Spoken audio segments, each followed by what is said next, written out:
Let's cover dictionaries in Python. Dictionaries are a type of collection in Python. If you recall, a list has integer indexes. These are like addresses.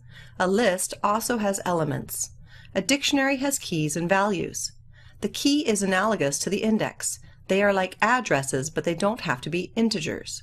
They are usually characters. The values are similar to the element in a list and contain information. To create a dictionary, we use curly brackets. The keys are the first elements. They must be immutable and unique. Each key is followed by a value separated by a colon. The values can be immutable, mutable, and duplicates. Each key and value pair is separated by a comma. Consider the following example of a dictionary. The album title is the key and the value is the release data. We can use yellow to highlight the keys and leave the values in white.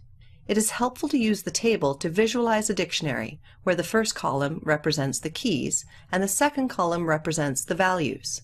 We can add a few more examples to the dictionary. We can also assign the dictionary to a variable. The key is used to look up the value. We use square brackets. The argument is the key. This outputs the value. Using the key of back in black, this returns the value of 1980. The key, the dark side of the moon, gives us the value of 1973. Using the key, the bodyguard, gives us the value 1992, and so on. We can add a new entry to the dictionary as follows. This will add the value 2007 with a new key called graduation. We can delete an entry as follows. This gets rid of the key thriller and its value. We can verify if an element is in the dictionary using the in command as follows. The command checks the keys. If they are in the dictionary, they return a true.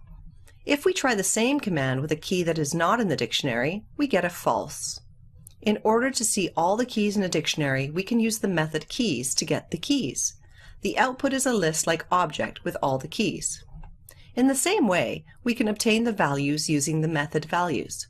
Check out the labs for more examples and info on dictionaries.